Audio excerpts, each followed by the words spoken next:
Now, NIC has been working in the e-governance sector for close to 40 years, even before the e-governance word was coined. So some of our ideas might be little ancient, but we have been trying to keep up with the times.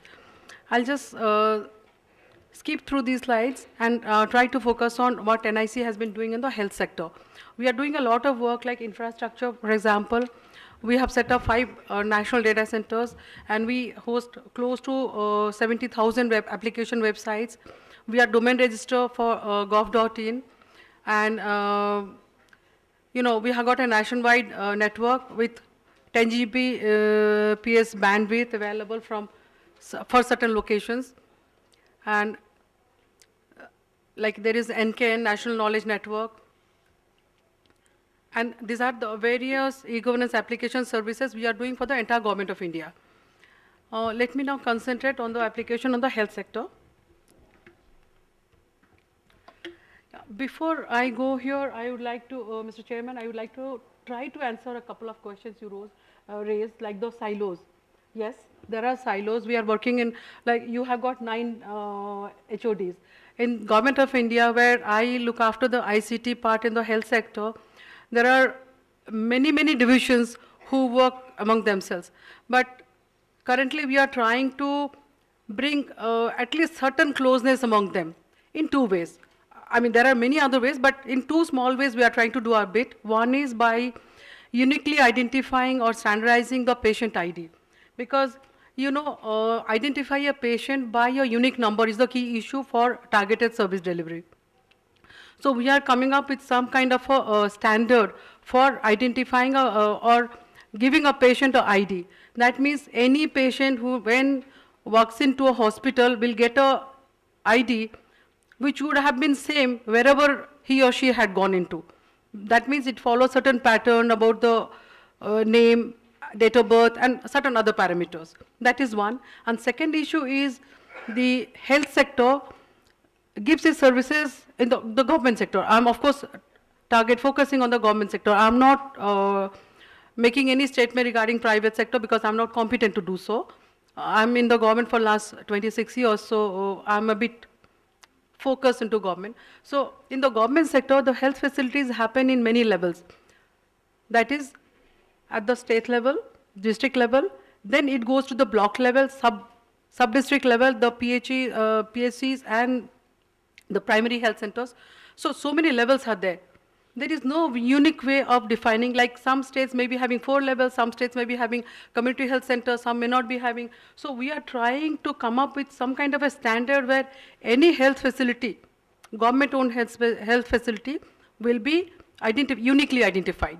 So at least that will be, that means we are trying to bring a uniqueness into the patient and the service delivery platform of health services. So these are the two. I don't know whether it will answer, it doesn't answer all your question, but at least comes little bit into the thing. Well, now let me concentrate on some of the e-governance applications and services in the health sector. One is e-hospital. We have developed this e-hospital at NIC product, which is now being implemented in about 19 hospitals across the country. Some major ones are RML Hospital in Delhi, AIMS in Delhi, and there are many other state government hospitals in, say, Capital Hospital in Tripura, a medical college, then Ganesh Das Hospital in Shillong, like that, the list is here. So we have started in a small way. It conforms to HL7 standard. So that means the data from between hospitals can be interoperable. So that is one way of trying to bridge some of the gaps. Then comes mother and child tracking system. Again, I acknowledge it has been derived on the eMamta, which was started by Gujarat government. And because it had got many good features, even after evaluating some 5 or 6 similar products, this one was chosen by Government of India. So all the good points are there. Of course, we added some more points from Rajasthan. Rajasthan also had a similar system. And finally, MCTS was designed. Now, yesterday only, Health Minister inaugurated a pavilion in the India International Trade Fair dedicated to the mother and child health, where we have set up a kiosk and which is being piloted at about 100 hospitals across the country in the district level, where anybody can go and find out on a touch screen the kind of health services a mother or a child up to 5 years can derive from the government. All those, and when one can get, like after 5 months, on the antenatal, prenatal, the services which a mother can get, or a child when up to 5 years, what time frame one has to get a vaccination, a particular kind of vaccination, all this information one can get. Now, through the system, what we are doing is, we are creating a data, we have created a database of mother and children, expectant mothers and children since 2009 December. And this system, through this system, it also records the health workers who are working at the field level, and a work plan is given to them so that they can go to the patients under their care, the mother or the child under their care, remind them about the services which they were supposed to get, and remind them to come to the healthcare facility to take the benefit. That is, get immunization or get some medicine, and also to encourage the mothers to come to the hospital for a institutional delivery, which is trying to reduce the mother mortality rate in the country. So this is the portal.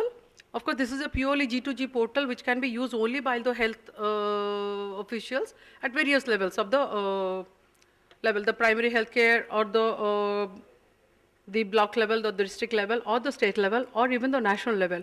They can monitor the progress under the scheme, how many patients are there, and there has been unique mapping of all the health facilities and institutions, healthcare service providers, that is the ASHA workers, the ANMs, and then through SMS a work plan for the ANMs and ASHAs are given, and then they are supposed to follow up. This also daily updates of MCTS progress goes to the planners and monitors, monitoring officials, who then get to know where it is lagging behind, or where it is somebody is not doing the job they are supposed to do, and then monitor the progress. There is a IVRS facility which he calls.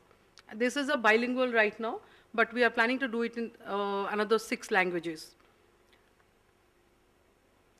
As of yesterday, the number of pregnant women in the country since 2009, December 2009, is little more than 3 crores. And there are 2.4 crore children aged below 5.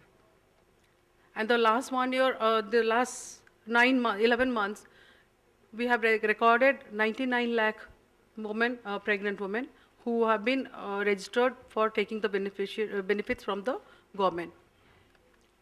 Now, this is going on for last 3 years. This is eradication of tuberculosis, which is again a Government of India program called NIKSHAY. Ni is negating or eradicating. Kshay is tuberculosis. So we have named this as a NIKSHAY portal. Yeah, thanks. In this portal, we are using the mobile platform. Even the MCTS also, we are using the mobile platform to create awareness to the mothers, expecting mothers and the children, and also making the health worker get the work plan. So they don't have to come to the hospital or a district hospital to get the plan, they get on their mobile devices. Similarly, and then when they do the job, they complete the treatment of a mother, they send the SMS back to the portal, which gets updated. So that means here the mobile device are used, the SMS medium is used for sending information as well as receiving information and updating the database. Same way we are using for NIKSHAY, where the portal is there, data entry happens at the tuberculosis unit level, which is sub-district. After that, the dot provider, that is the medicine provider, who is identified for a particular patient. Like the one dot provider is identified for each patient. So they get the work plan and they are given the schedule.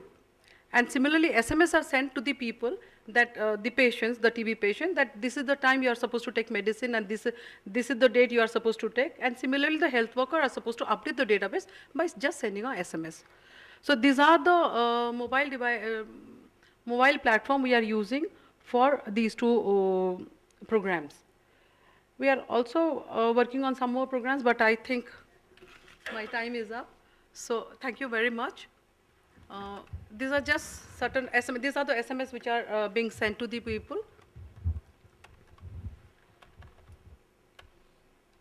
Thank you very much.